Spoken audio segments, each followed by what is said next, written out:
So 2021 was an insane time in the real estate market. And if you are thinking about buying a house, I'm sure you're wondering what the heck is going to happen in 2022. Is there going to be a crash?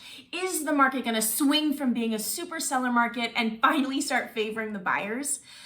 I am Jessica Dorsey, associate broker out in Colorado, and we're going to dive into this. I've spent the last couple of weeks reading what experts and data analysts have to say about the predictions of 2022's housing market.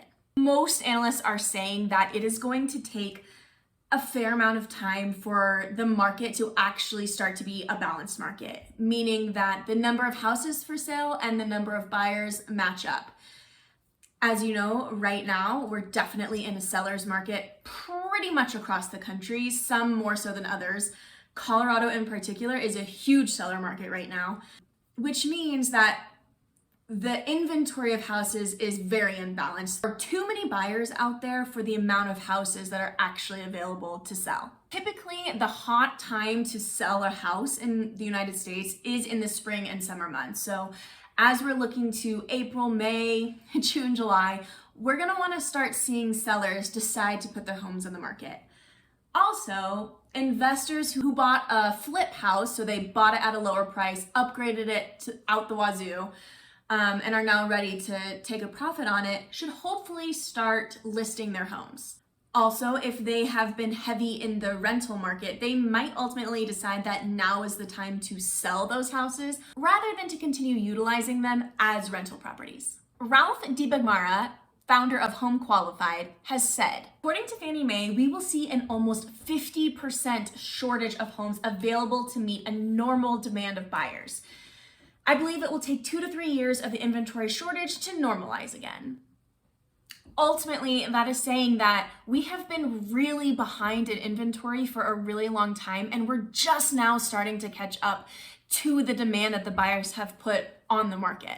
Good news for buyers out there, a lot of the experts are saying that the prices and the competition should start to taper off here within the next few years, which is great news if you're considering buying a home pretty soon. A ton of experts are seeing that the demand for the homes is starting to cool off, which will ultimately affect the prices of the homes. Paul Bug, who is the COO and the president of Atlanta Mortgage, has said that the demand for homes is starting to taper off. So, keeping with the principles of supply and demand, if demand starts to back off, prices will ultimately follow suit, which is great news for buyers if you're considering buying in 2022. Also, builders who are building brand new houses are starting to catch up on their inventory.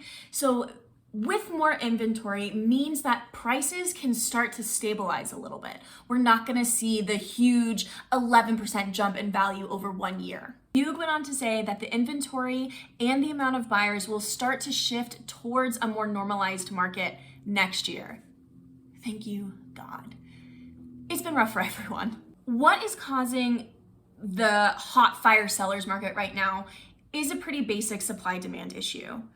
For every one house on the market, there are like 50 very well qualified buyers who can buy that house. So that is what is creating a ton of competition for the houses right now and why we are seeing prices absolutely skyrocket last year. Another thing to consider with this real estate market is that interest rates are on the rise. So the predictions for 2022 interest rates are that by Q4, they're going to reach close to 4%. Don't freak out.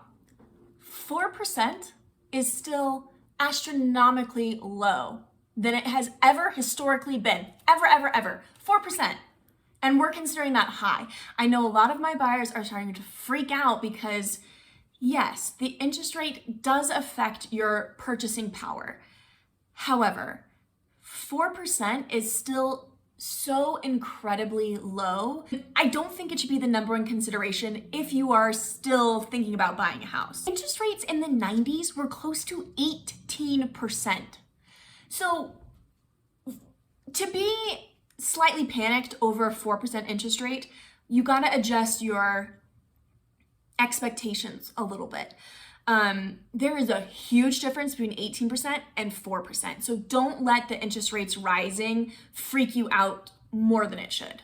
Everyone has an opinion about what the price of homes are going to be in 2022. Amazing news for buyers. Price gains are going to start slowing down. Last year was absolutely insane as far as the gain that you can make in your house's value. Note that this doesn't mean that they're going to fall. It just means that they're going to slow down. So rather than gaining at 10, 11, 12%, we should start seeing that decrease a little bit to a more normalized amount of gains. So this doesn't mean that because these prices are starting to taper off a little bit means that the market is in a crash. If you think in your mind a graph, we have seen like huge spikes in these home prices.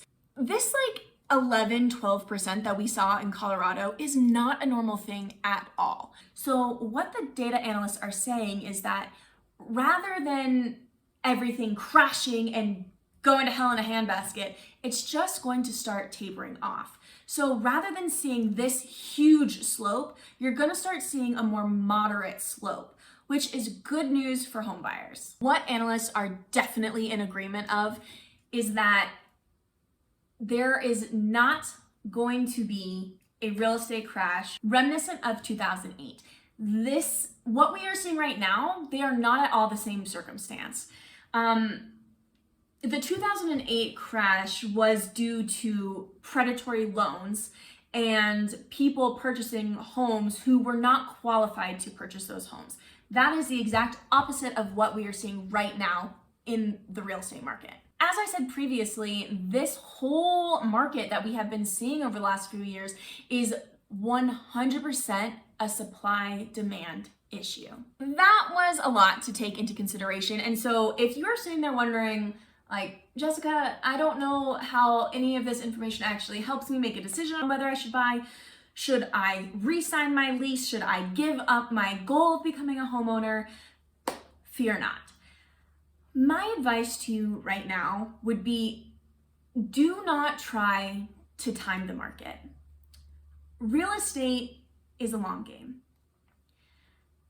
If you are looking to buy a house that you don't plan on reselling in the next 5 to 10 years, I do still think it is a great time for you to buy.